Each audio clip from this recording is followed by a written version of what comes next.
This episode is brought to you by Progressive, where drivers who save by switching save nearly $750 on average.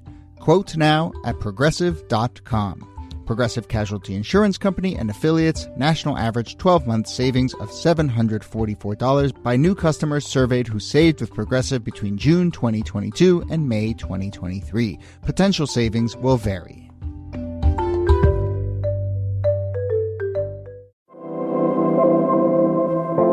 Hello and welcome to This Day in Esoteric Political History from Radiotopia. My name is Jody Avergan. This day, August 15th, 2017, President Donald Trump gives a press conference in which he is pushed to offer remarks about the protests and violence that had taken place in Charlottesville, Virginia, a few days earlier. Charlottesville was the site of the so-called Unite the Right rally, where groups of white supremacists marched, ostensibly in support of protests over the fate of a Robert E. Lee statue. But the march turned into much more than that. I'm sure listeners will remember this, but this was the tiki torches, the chants of things like Jews will not replace us, the Proud Boys, the alt-right, neo-Nazis, KKK were all in the mix, as well as counter-protesters. And we will go through a little bit of that day and the aftermath, the counter-protesters, the violence, the woman who was killed, and of course, Trump's reaction, both on the day of and on this day, August 15th, when, among other things, he uttered that phrase about there being, quote, very fine people on both sides of these protests. And that was, I would argue, one of the defining quotes of Trump's presidency, and one that has been politicized and twisted both in the moment and to this day, with Trump and Trump supporters claiming that he never really said it or that the quote was taken out of context. So let's talk about that context not that long ago, but worth revisiting as a key moment in our modern political history. Here, as always, Nicole Hemmer of Vanderbilt and Kellie Carter-Jackson of Wellesley. Hello there. Hello, Jody. Hey there. NIki, obviously, you were living in Charlottesville at the time? I was. I lived like a couple blocks from where all of this went down, and was there on August 12th at the scene of the so-called Unite the Right rally. Right. And you've certainly written a lot about it since, and this fits into, your research. So I really want to get your thoughts here. And just to lay out the game plan, I mean, I want to talk about the rally itself, but then I think it's really important for us to then advance to a few days later, which is technically the moment we're marking here, where Trump offers these remarks that have continued to just reverberate. But let's start with the rally itself. You could make this a personal story, NIki. I mean, did you know this was happening? Had you heard about this thing descending on Charlottesville?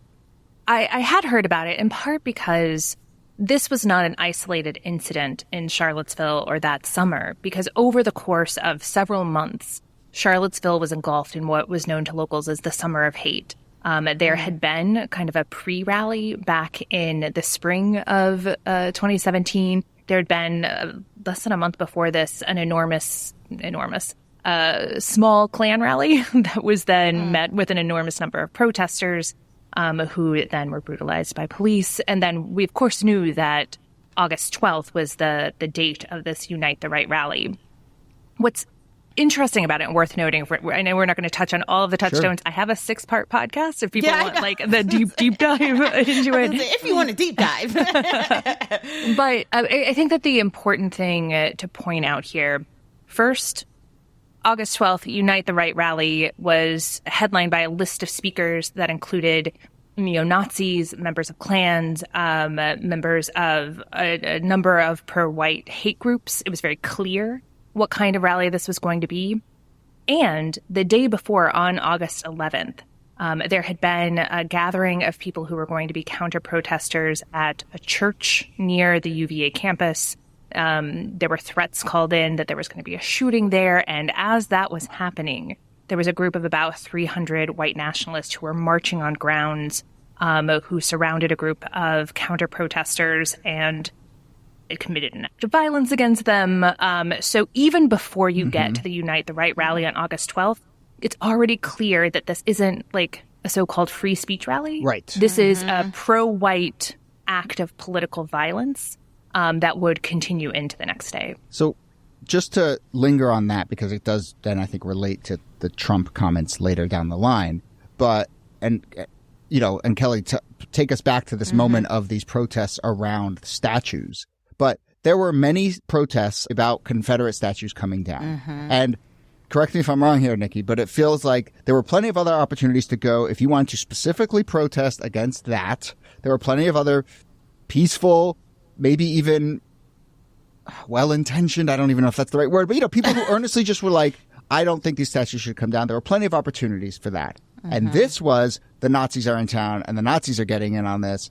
And this was very specifically that. So it's not like this was your only chance to express your ideas about that particular statue is what I'm trying to get. Yeah. But the Robert E. Lee in general is like the granddaddy of statues when it comes to like protest and controversy. And, it's been a long ongoing debate about whether or not we keep these statues up or not. And then even when we take them down, where do we put them? Where do we house them?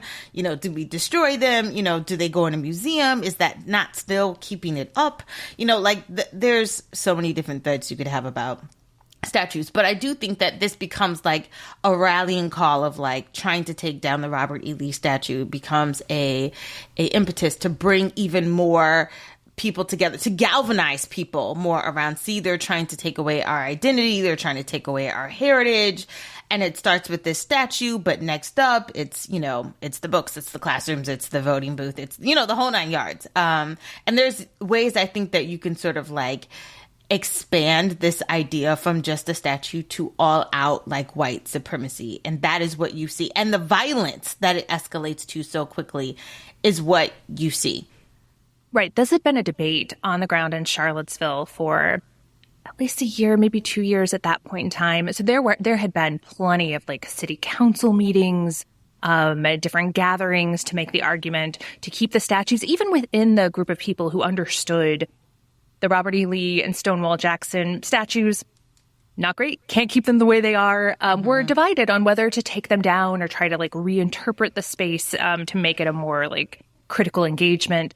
But there were plenty of opportunities to say, I disagree with this. In the spring, when Richard Spencer, who's a white supremacist, came down to protest the potential taking down of these statues, came with torches and a small group of other neo-Nazis, and made the case that you all were talking about, that these are symbols of white identity and white heritage. If they take these away, they are attacking white people, and you can imagine what they mean by they, 3 parentheses, black people, the whole thing. But this idea that like something was being taken from white people and white people needed to lean into their white identity and resist both with rallies and violence. Yeah. You want to talk us through a little bit of what happens at the rally and in the aftermath, and then I guess bring it to the world reacting and then specifically Trump reacting? So I had been assigned to go down to the rally because I was writing for Vox and U.S. News and World Report at the time. And so I had started to go down there around 10 a.m. because the rally was supposed to start at noon. And by the time I got down there, it was already a fight. Like the air was thick with tear gas and smoke. The counter-protesters and then the Unite the Writers were clashing. Police were there, and yet not doing anything. And then it just turns into this rolling street battle as the white supremacists are pushed out of the park. They're fighting with counter-protesters. A number of people are injured, including DeAndre Harris, who was pretty badly beaten. He's a black school teacher who was beaten by white supremacists in a parking garage there. And then, of course, the kind of culminating violence of the day was when a white supremacist drove his car into a group of into a group of counter-protesters. Heather Heyer was killed, and about 20 people or so were injured in the attack. Kellie, do you have memories of that day or the aftermath? Yeah, it's funny. It's 2017, and it does not feel that long ago to me. Like it feels more recent, but I mean, a lot of this, there's so much that bleeds, all of 2017 that bleeds into like 2020 and then like all that comes after. And then there's so many different moments in which you see protests, counter-protests, someone getting shot, someone getting killed, someone getting trampled, someone getting beat up, that you have this long litany of like victims. But Heather Heyer was the one that sort of stuck out to me the most. Like I remember her mother speaking out, her mother talking about like what she stood for. And I remember other people just trying to promote her as a person who wanted justice and this senseless act that took place in broad daylight, you know. It was so painful. Like, all of it was painful to watch. The tiki torches, you know, what looked like, I don't know, these white frat boys, like, you will not replace us, and saying Jews will not replace us. It was disturbing to the max. Like, and the audacity of it all is what I still can't sort of relinquish, because these people were emboldened. And it only, I mean, we can get to this, but like, when Trump speaks, they felt even more emboldened, even more protected. Like, oh, we've got our guy. He's in the White House. Like, we can kind of run amok. And that is the sentiment that has been perpetuating over and over again ever since. Yeah. So on the Trump of it all, and this idea of being emboldened and commendation of this or lack thereof, well, first off, you know, David Duke loves this moment, and so you should ask yourself some questions when David Duke is really into it. But very, very quickly, he talks about this as a turning point for the people of this country, and we're determined to take our country back, and we're going to fulfill the promises of Donald Trump. That's why we voted for Donald Trump, because he said he's going to take our country back. So I don't want to spend too much time on David Duke, but like, NIki, how much is David Duke expressing a sort of genuine sentiment on the part of the people who were there in Charlottesville that Trump has enabled us to do this, or how much is he being opportunistic and looping Trump's name into this whole imbroglio? I mean, he's being opportunistic, but there's a reason there's an opportunity there. This was called the Unite the Right rally, and the idea was we are part of this bigger, broader right. We're all on the same page when it comes to the future of white people in this country, nativism, anti-Muslim sentiment. Like, this is our chance to all unite around this one figure, Donald Trump. Yeah. And they had lots of reasons to believe that they could do that, including Trump bringing Steve Bannon on as his campaign manager a year before all of this. Bannon had been the CEO of Breitbart, which had promoted itself as the platform for the alt-right. Richard Spencer was kind of the face of the alt-right. And they all saw this as like, we are in power. And they had very good reason to believe that we included Donald Trump. Yeah. So Trump himself, and there's a little TikTok here about his statements, and then his, and you know, classic Trump, there's the kind of written statements that are a little, and then the stuff that he says extemporaneously, and it just gets worse and worse and worse. But, you know, his initial statement is a tweet where he says, "We all must be united and condemn all that hate stands for. There is no place for this kind of violence in America. Let's come together as one." He sends that on Saturday, August 12th. A little bit later, he has a press conference, a signing ceremony, and he gives a 4-minute statement condemning the, quote, display of hatred, bigotry, and violence on many sides. And then he says, this has been going on for a long time in our country, not Donald Trump, not Barack Obama. It's been going on a long, long time. And he calls for a swift restoration of law and order. So that is, you know, very quickly we see the seeds of this has been going on. A lot of people are to blame, both sides. And the condemnation comes sort of immediately at that point. And this is even a couple of days before he says the famous, very fine people line. And I think it's important to know in that moment, we're not just being introduced to the both sides argument, right? That, look, this was haters on one side, haters on the other side. We obviously condemn them all. But there were Republicans who came out and were like, you have to say that you condemn white supremacists and neo-Nazis. You can't just be like, oh, there were some bad people there. You got to say. And that shouldn't be hard to do, right? You shouldn't need us to pressure you on this, but we're pressuring you on this because my guy. There were Nazis there. It feels like this is a good moment to, this is an easy win. Yes. But he couldn't take the easy win because he didn't want to do it. Yeah. Before we get going, I want to tell you about another Radiotopia podcast you should be listening to, Song Exploder. You're listening to Song Exploder already, right? It's one of the greatest podcasts of all time. It's an award-winning show about the creative process behind music, artists breaking down one of their songs, letting you hear all the different layers in the recording, from instruments to beats to vocals, and most importantly, they talk about why they made the creative choices they did. This is a show that is not just for music nerds, but anyone who cares about creativity or wants to feel inspired to create something themselves. It's hosted by friend of the show, friend of me, Rishikesh Hirway, who you might know from the podcast Home Cooking or The West Wing Weekly. There are over 250 episodes in the archive. Guests like Fleetwood Mac, Madonna, Solange, Billie Eilish, Phoebe Bridgers, The Killers, John Batiste, and many, many more.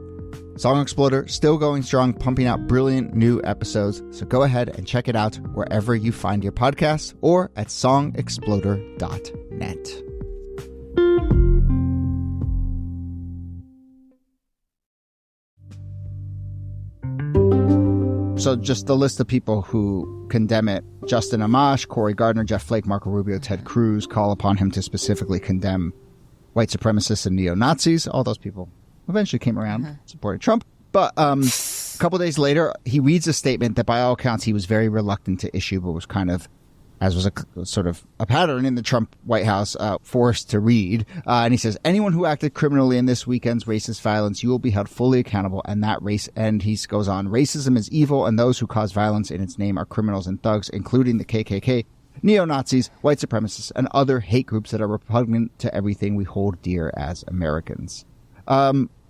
In the wake of that, the NAACP president, Cornell William Brooks, says that is the, quote, rhetorical minimum of a condemnation. And that, I think, Kellie, is exactly, your point. That it's like... He said he was trying to have his hate cake and eat it, too. Yeah. I mean, that's exactly... I mean, listen, it should not be difficult to condemn white supremacist neo-Nazis. It shouldn't be hard. But the fact that you can see him sort of like maneuvering language to sort of make it a little more, a little less violent and a little more like, hey, listen, this happened on both sides. It was chaos all around, like as though people are being caught up in something they have no control over. Just doesn't make any sense. And it's, I feel like, a dog whistle to like the people who do support Trump. They're hearing out of one side of his mouth, actually, you're okay, right? You're not all bad. I'm not going to throw the baby with the bathwater, in essence, is what they're hearing. And the other side is hearing like, oh, so there are some people that you would be fine with. I mean, the semiotics here matter, too. Like, you have this off-the-cuff or more off-the-cuff statement where he's like violence on many sides. And then he has what really reads like a hostage statement that he has to give that's formally written that he's reading off the paper. And then comes that moment in the next day, August 15th, where he's in Trump Tower, he's taking some questions, and the reporters are asking quickly. about... It's after a statement about infrastructure week, which, again, starts that... That doesn't help us place in the time. No, exactly. But there you go. Believe it or not, it was after an infrastructure thing. And everyone, I remember this at the time, everyone's like, you're not going to talk about this other thing? And then, of course, there's an open question and answer session, and he gets pushed. And go ahead, Nick. He gets pushed and he gets mad. He doesn't want to defend the statement that he said the day before, although he says it was a fine statement. And then because he's mad and because he doesn't want to fully condemn his supporters who were at this rally, he says, quite famously, I think there's blame on both sides. You had some very bad people in that group, but you also had people that were very fine people on both sides. And he does say, he says later, like, you had people, and I'm not talking about the neo-Nazis and the white nationalists because they should be condemned totally, but you had many people in that group other than neo-Nazis and white nationalists. And the press has treated them absolutely unfairly. And to that I say, no, there weren't. Like, this was a rally called the Unite the Right rally, headlined by people like Mike Enoch and Richard Spencer and genuine neo-Nazis and white power activists who had engaged in violence less than 24 hours before the Unite the Right rally. So if you're showing up at a rally headlined by Nazis who had engaged in Nazi violence the night before, congratulations, you're a Nazi at a Nazi rally. And that's why this, like, there aren't very fine people, because very fine people don't go to a Nazi rally in support of the people putting it on. But he also makes this, like, historical equivalency where he's talking about Robert E. Lee and like George Washington and Thomas Jefferson, and he says like, you know, you're trying to take down this statue of this very important person and rename it and all of this stuff. Well, George Washington was a slaveholder and so was Thomas Jefferson. And okay, sure, fine, I'll give you that. They were slaveholders. They were also president of the United States. Robert E. Lee was trying to literally overthrow the United States and form his own country. Like, that's a completely different way of looking at it. And, you know, the idea that he sees Robert E. Lee and George Washington in the same, as these are the same people. These are same, like, God-loving Americans. Like, it just doesn't track either. Yeah, yeah. So I went and read the full transcript of this because, we'll end on this in a second, but this gets framed and excerpted both by the right and by the left and especially on the right. So I wanted to just read the full transcript. To me, the thing that jumped out really was just the reporters were actually really kind of engaging and pushing on him in a really sort of substantive way. And I mean, I bet you Trump walked away from that saying, that's basically the last time I sort of talked to a reporter this way. Right. But, you know, I want to read you the reporters' questions in succession. And in between this is when Trump says all the stuff that we now know. But the reporters ask questions like, Mr. President, are you putting what you're calling the alt-left and white supremacists on the same moral plane? Trump gives an answer. The next question. You said that there was hatred and violence on both sides? Trump gives an answer. The reporter. The neo-Nazis started this thing. They showed up in Charlottesville. Trump gives an answer. Talks about where he talks about the Robert E. Lee statue. Reporter. George Washington and Robert E. Lee are not the same. The reporter. I just don't understand what you're saying. You're saying that the press has treated white nationalists unfairly? I mean, you know, these are like legit good questions. Yes. Actually pushing back. And moreover, giving him so many opportunities to just... You want to walk that back? You want to explain that again? Walk away. And that, I mean, I think is, you know, look, I disagree, obviously, with Trump's ahistorical take here about George Washington versus Thomas Jefferson. So, but even from a purely political, you know, spin, news cycle, whatever moment, he could have just done the bare minimum. And the fact that he repeatedly is insistent on not taking that chance is, I think, as damning as anything else. Yeah. Especially when someone was killed in the process, when people were violently attacked in the process, that it's the very fine people for me. Like, and we know like Trump's rhetoric and how he speaks and all of that stuff. But to me, it's the way of looking at them as like, upstanding American citizens that got into a little tiff, you know, it's disturbing. Yeah. Okay. So that line, the very fine people on both sides line. Joe Biden has talked repeatedly about how when he heard Trump say that, he was committed to running in 2020. And even in getting ready to run for 2024, he talked about that line being the sort of touchstone moment for him when he heard Trump say that. Trump and many Trump supporters will push back and say that line has been decontextualized, misinterpreted. I think we've kind of laid out the context here, and I think been clear that, you know, you don't show up at that rally if you're a very fine person, even if you care only about the specific statue issue, as Trump was trying to parse. But from a kind of spin perspective, the way the right has told the story about specifically that line from Trump, NIki, give us a sense, because it continues to be the case that there is pushback. What is the nature of that, and how is that sort of reverberated around Trump supporter ecosystem? You know, this is something that popped up fairly early on. Like I was doing a lot of writing and commenting on Charlottesville, and within the first year, there was tons of what I would call like Charlottesville trutherism about this statement that was floating around. That Trump didn't really say that he had explicitly condemned white supremacists, and therefore you can't hold him responsible for supporting them. And we've talked about, we don't need to rehash why he's wrong about this.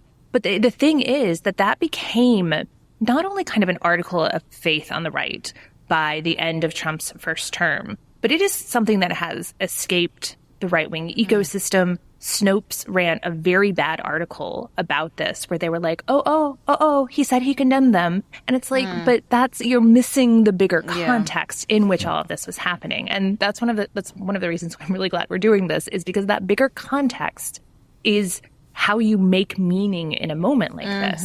And it is those questions that you were reading the shock that everyone experienced when they heard him say that. Like, people watched the entire press conference and they got the message. And the message was not, I explicitly condemn white supremacists. The message was, people are being unfairly attacked and maligned, and you're calling them Nazis, and that's not fair. And that defense of white power violence is the takeaway from this news conference, and something that his supporters have worked very hard to try to blunt the impact of, because people recognize it on its face as a very, very, very bad thing. Yeah. Yeah. I mean, it's not even that he's saying you're calling them Nazis and that's not fair. It's almost like he's saying, you're saying they're bad people and that's not true. Like, because the truth is they are Nazis. You know what I mean? But it's the way that he understands them as not being problematic that is what is so problematic. Like, yeah, it's just, it's awful. Yeah. But this line, you know, I do think that the Trump has been treated unfairly by the press is the like gateway drug to supporting Donald Trump. It's where a lot of people who kind of don't like his personality, don't like his politics maybe even, but they start to soften their stance towards him around that. And so this, I think, has served, as you were saying, you know, for a lot of people as a kind of sense of like, well, another example in that thing of people are looking for reasons to bring him down. The press is treating him unfairly. But, yeah, I mean, you look at the context. I mean, Trump to me is like who Woodrow Wilson was for the Klan, like during the 20s, where he's like showing Birth of a Nation in the White House. He's featured in Birth of a Nation, seen like the Klan as the hero, as the savior of the day. Like, there's so much like bedfellowism with the presidency and the Klan in the 1920s. And this feels 100 years later very resonant in terms of how the Klan feels support and comfort from their president. Even if it's not direct, the very hint of it is enough for them to be emboldened and feel like they have a friend. And afterwards, when David Duke tweets out, you know, like, oh, thank you for your courage, Mr. President. You've been so honest and you've told the truth about this. And it's like, wow, if David Duke is praising you, like, you are in bad company. Yeah. Yeah. Yeah, and I think that that's actually a really important point, too, like this David Duke saying that he was telling the truth, because the gateway drug might be, oh, the press is being unfair to him, but it's a gateway to, and Trump is actually right about these things. Yeah. Like those things that are offensive that people are condemning, they're condemning because he's telling the truth. Right. And that's where people get radicalized. Right. Yeah. All right. Well, I really am glad we got to this, and especially the sort of aftermath of how that statement has been reworked and reframed. As we mentioned, there is a very long, in-depth podcast series. NIki, you have the floor. Plug away. So this is a podcast that I created in the first year after Charlottesville. It's called A12 because the event happened on August 12th, and that was the code name that counter-protesters were giving to it because they were organizing all summer, including the first Charlottesville chapter of Black Lives Matter is formed in order to address the presence of neo-Nazis and Klansmen in the town throughout that summer. It's got lots of great historians and activists and local leaders' voices in it. And so, again, it was very much a labor of love. Yeah. I did every piece of it. So, you know, it won't have the gorgeous polish of an episode of This Day. But, you know, if you want to really know the context, both historical and contemporary, for what happened in Charlottesville, not a bad place to start. Okay, we'll go check it out. If there's one thing you do well, NIki, it's podcasting. History and podcasting. And it's a potent combo when put together, let me tell you. So definitely worth checking out. Yeah, so go check out that, and we'll put a link in the show notes. But that brings us to the end of this episode. Nicole Hemmer, thanks to you as always. Thank you, Jody. And Kellie Carter-Jackson, thanks to you. My pleasure.